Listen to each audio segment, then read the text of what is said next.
Mantan Rektor UGM Profesor Sopyan Effendi menjadi pemberitaan lagi ketika beliau dalam beberapa video menyatakan bahwa Jokowi memang tidak tamat UGM.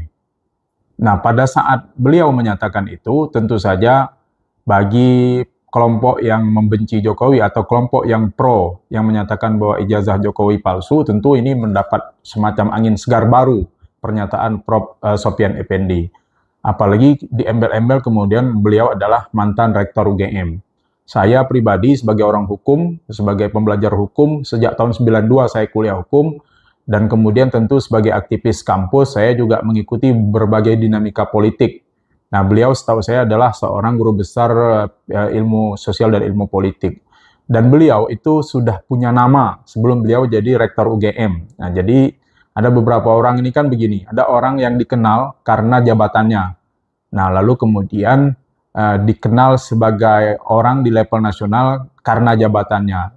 Tapi ada orang yang dikenal karena keilmuannya, kiprah di dunia keilmuan, baik dia secara melakukan penelitian maupun secara dia memberikan statement-statement atau komentar di media massa.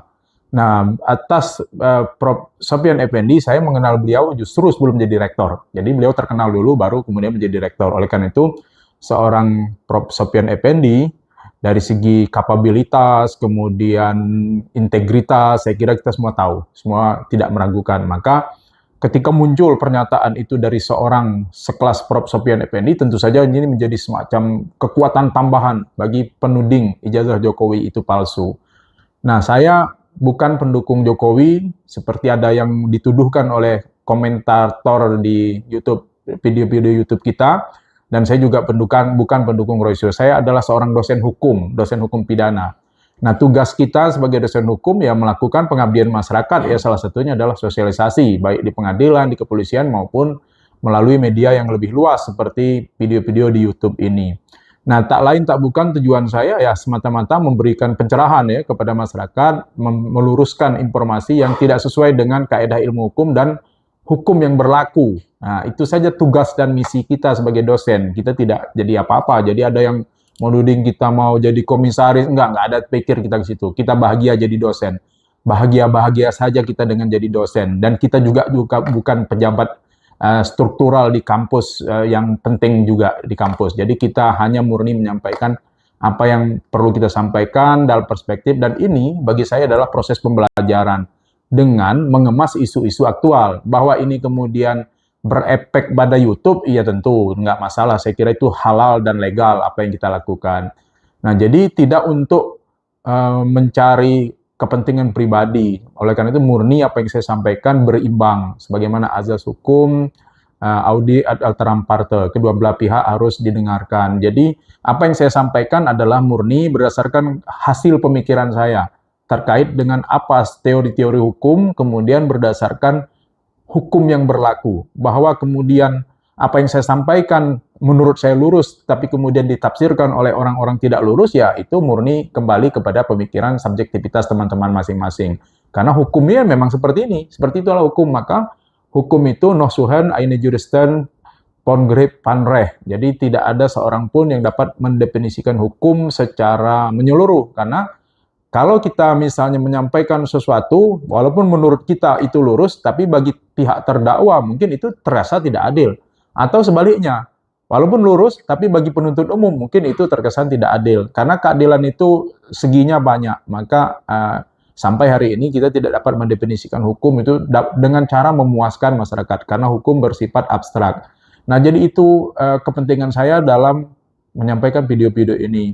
Nah, terkait dengan pernyataan Profesor Sopyan Effendi tadi, walaupun bagi kelompok yang menuding ijazah Jokowi palsu, saya berpendapat begini. Pertama, ketika mulai muncul pernyataan Prof. Sopyan Effendi yang menyatakan bahwa dia dengan yakin bahwa Jokowi tidak tamat, saya juga jadi tanda tanya. Ini apa iya, walaupun dia mantan rektor, bisa jadi pernyataannya itu benar kalau rektor pada masa Jokowi tamat adalah beliau.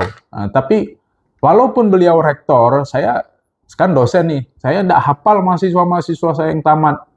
Nah, tentu tidak hafal, walaupun bimbingan saya. Nah, walaupun bimbingan saya tidak hafal apakah mereka sudah tamat atau belum. Karena tidak mungkin saya menghafal satu persatu mahasiswa saya. Ya mahasiswa mungkin hafal dosennya, tapi dosen kan tidak mungkin hafal mahasiswanya satu-satu. Jadi ya secara bercanda kan katanya hanya dua siswa yang diingat oleh gurunya. Pertama siswa yang paling pintar, yang kedua siswa yang paling degil, yang paling nakal. Nah, mungkin seperti itu yang diingat. Ya saya pada waktu S1 tamat tahun 92. Nah, waktu saya S1, S2, S3, saya kira S1 saya lebih diingat oleh rektor saya. Kalau S2, S3, saya yakin rektor saya tidak ingat kapan saya tamat. Kalau suatu saat saya berjumpa, saya yakin beliau tidak ingat dengan saya. Nah, tapi kalau S1 bisa jadi. S1 kenapa? Karena saya pada waktu S1 adalah ketua senat mahasiswa atau presiden mahasiswa untuk sebutan sekarang. Dan saya tergolong degil. Rektor degil sebagai mahasiswa ya, karena kritis, tukang protes, tukang banyak tanya kepada rektor, tukang kritik kebijakan pimpinan universitas atas nama mahasiswa, ya wajar. Rektor saya ingat dengan saya. Jadi bahkan pada waktu saya masih di fakultas, rektor itu pernah buat surat kepada saya supaya saya segera tamat. Nah, ya itu wajar kalau orang nakal ya dalam tanda kutip atau degil seperti saya. Nah, setahu saya berdasarkan cerita-cerita selama ini, Pak Jokowi itu bukan tergolong mahasiswa yang aktivis, ya, kecuali Mapala ya. Dan saya kira walaupun misalnya Prof. Sopyan Effendi menjadi rektor pada saat Jokowi tamat, saya kira itu sesuatu yang tidak Jokowi tamat atau tidak tamat ya kalau menurut pernyataan di video-video sebelumnya. Nah, saya kok berani sekali, yakin sekali gitu, Prof. Sopyan Effendi menyatakan bahwa Jokowi tidak tamat. Nah, sekali lagi saya menyatakan ini bukan selera saya. Nah, kadang saya harus menyatakan selera saya, tapi saya harus menyatakan, misalnya dalam satu pilihan gubernur atau pilihan presiden, saya menyatakan bahwa yang mungkin akan menang tuh calon A, walaupun saya memilih B. Nah, ini kan kita harus objektif dalam menyatakan sesuatu. Nah, jadi kalau misalnya kita menyatakan yang baik-baik, yang buruk-buruk, nah itu prinsipnya. Jadi bukan berarti apa yang saya sampaikan bukan berdasarkan keinginan, tapi berdasarkan realita dan fakta hukum yang saya lihat. Nah, terlepas dari itu, karena itu menjadi pertanyaan, apakah pernyataan Prof. Sopyan Effendi itu dapat dijadikan sebagai alat bukti. Nah, terlepas dari apakah dia memiliki kekuatan pembuktian atau tidak, karena ini adalah dihadirkan oleh pihak yang menuding, yang hari ini mereka sebagai terlapor, ya bisa saja itu dihadirkan oleh mereka sebagai saksi atau ahli yang meringankan. Karena sebagaimana di dalam KUHP, terlapor atau pelapor itu juga berhak untuk menghadirkan saksi atau ahli dari pihak mereka untuk menguatkan dalil mereka. Nah, tapi dari segi hukum, apakah pernyataan seperti itu dapat dinilai sebagai alat bukti keterangan saksi? Nah, di dalam KUHP yang disebut dengan saksi itu adalah orang yang mendengar, mengalami, melihat, dan mengetahui suatu peristiwa. Nah, apakah Profesor Sopyan Effendi itu termasuk orang yang memenuhi kriteria itu? Nah, kalau dilihat dari pengertian saksi menurut KUHP, maka beliau tidak bisa dianggap sebagai saksi. Beliau hanyalah testimoni de auditu, saksi yang mendengar. Nah, berdasarkan prinsip itu, saksi yang mendengar bukanlah saksi. Jadi misalnya nih, apa yang dimaksud dengan testimoni de auditu? Saya mendengar dari seorang rekan dosen yang menyatakan, setahu saya mahasiswa yang sanu sudah nikah. Mahasiswa Pulan sama Pulana sudah nikah. Nah, yang bisa jadi saksi, dosen yang ngomong kepada saya. Nggak bisa saya kemudian bersaksi, memberikan keterangan yang menyatakan bahwa, ya saya melihat Syanu menikah. Ya nggak bisa. Saya hanya mengetahui dari orang. Tahu dari orang. Nah, jadi kalau misalnya Prof. Sopyan Effendi berkeyakinan Jokowi tidak tamat, itu didasarkan pada keterangan orang-orang yang dia himpun, itu nggak bisa jadi alat bukti. Nah, kecuali orang-orang yang menyampaikan kepada beliau diperiksa, baru berkualifikasi sebagai alat bukti keterangan saksi. Nah, itu dari segi itu. Tapi kemudian dilihat dari track record dan kapabilitas serta integritas Prof. Sopyan Effendi, ya bisa jadi beliau menyampaikan kebenaran. Cuma itu tadi ya, ini yang dari sisi RS dan kawan-kawan, ya ini bisa jadi sebuah kebenaran ya. Tetapi ini bukan mutar-mutar, nanti ada pula komentator netizen, ini mutar-mutar. Kita menjelaskan ya, duduk persoalannya supaya berimbang, supaya tidak berat sebelah. Nah, dilihat dari alat bukti menurut KUHP, ya itu nggak bisa menjadi alat bukti. Nah, lalu kemudian tiba-tiba yang menghebohkan lagi adalah dalam beberapa hari ini, Prof. Sopyan Effendi membuat pernyataan menarik. Nah, ini menarik ya secara seperti juga pembimbing skripsi Jokowi katanya, Pak Kasmujo juga menarik ucapannya. Nah, ini ada apa? Nah, ini tentu tanda tanya besar, mengapa kemudian orang sebesar, sekelas Prof. Sopyan Effendi kemudian menarik ucapannya. Nah, ini tentu menjadi tanda tanya kita dan para pihak yang dapat menjawab yang berkepentingan. Dan saya kira untuk prinsip fair play, prinsip imparsialitas, sebaiknya penyidik juga memanggil Prof. Sopyan Effendi, walaupun ya mungkin tidak memiliki kualitas dan kapabilitas sebagai saksi menurut pasal 184 KUHP. Nah, tetapi dengan apa yang terjadi, mengapa menarik keterangan, ini tentu saja menjadi tanda tanya besar bagi kita. Kalau dari segi hukum acara pidananya, maka keterangan orang yang disampaikan di hadapan pengadilan adalah memiliki kekuatan yang lebih kuat sebagai alat bukti daripada yang disampaikan di hadapan penyidik. Nah, makanya ya ini di dalam perspektif sistem peradilan pidana modern, orang lebih mengandalkan sebenarnya adalah alat-alat bukti yang bersifat alat bukti tidak langsung, atau alat bukti yang bersifat elektronik, atau alat bukti yang berhubungan dengan saintifik. Lebih dapat dipercaya daripada alat bukti berupa keterangan saksi, keterangan verbal seorang saksi. Kenapa? Karena seorang saksi bisa berubah. Bisa saja orang kita sering mengalami, ada orang yang begitu yakinnya dia melihat kejadian-kejadian, tetapi kemudian ketika dia dibutuhkan dia memberikan keterangan di pengadilan, dia mundur.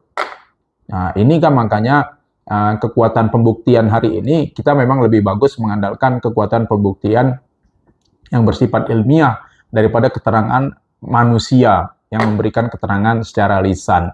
Nah, inilah yang menjadi tanda tanya kita, apakah kemudian keterangan itu ditarik lagi, mana yang lebih kuat. Nah, tapi kalau secara framing media, biasanya orang hanya mendengar keterangan pertama, keterangan kedua, atau berita kedua yang meluruskan berita sebelumnya, itu orang sering terlewat.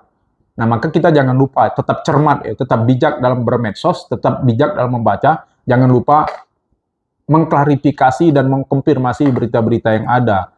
Nah, ini apakah benar berita yang disampaikan oleh Prof. Sopyan Effendi di awal, lalu kemudian apakah benar dia menarik? Nah, semua kan bisa terjadi, apalagi di zaman seorang artificial intelligence (AI). Jadi kemungkinan seperti itu bisa saja terjadi, dan kemudian orang dengan mudah percaya. Nah, ini juga melatih kita netizen untuk tidak begitu saja percaya. Seperti ada misalnya ini kemarin ada gambar ini, video ini. Ini kadang-kadang belum tentu itu video yang sebenarnya. Nah, jadi ini maka di dalam pembuktian alat bukti elektronik, itu di dalam Undang-Undang ITE, itu diwajibkan untuk mengkonfirmasi dan menguji, memverifikasi ke ahli forensik digital. Kenapa? Karena namanya sistem elektronik, itu dokumen atau informasi elektronik itu bisa dirubah, apalagi dengan teknologi AI sekarang ya. Nah, bisa saja kemungkinan itu masih terjadi, tapi tentu saja ya bagi saya ini menjadi tanda tanya besar. Kenapa kemudian Prof. Sopyan Effendi menarik pernyataannya? Apakah ada kemungkinan ditekan? Apakah ada kemungkinan beliau kemudian memang sengaja memilih untuk tidak terlibat dalam kasus ini? Ya bisa. Tapi sebetulnya kalau memang benar beliau mengetahui sesuatu, beliau mengalami, beliau melihat sesuatu dan mendengar sesuatu dan memiliki kualitas alat bukti, sebaiknya beliau tetap memberikan keterangan yang objektif. Jadi kita sangat memerlukan ya kebenaran material. Kalau memang ini adalah tanda tanya besar dan ini dianggap begitu pentingnya oleh masyarakat Indonesia, ya marilah kita sama-sama membantu untuk mendorong supaya kasus ini cepat selesai dan tidak berlarut-larut. Habis energi bangsa untuk membahas hal-hal seperti ini. Jadi sebaiknya kita fokus kepada proses pembuktian yang sah menurut alat bukti yang diatur di dalam KUHP. Nah, kalau saya sekali lagi, segala sesuatu sebagai orang hukum tentu saya berpendapat bahwa proses penyelesaian masalah itu tentu adalah di pengadilan. Rex judicata veritatis pro habetur, walaupun apapun yang diputus oleh pengadilan belum tentu kebenaran. Nah, kalau memang bicara itu kita benar atau tidak benar, ya akan kembali ke alaihissallahu bi ahkamil hakimin, sebagaimana disebutkan Allah di dalam surat At-Tin. Jadi Allah lah hakim yang seadil-adilnya, yang sebenar-benarnya. Wallahu alam bisawab, hanya Allah yang paling tahu. Jadi kita nggak bisa kemudian berharap bahwa pengadilan ini mencapai kebenaran ideal, menemukan kebenaran material sebenar-benarnya, ya tentu nggak bisa.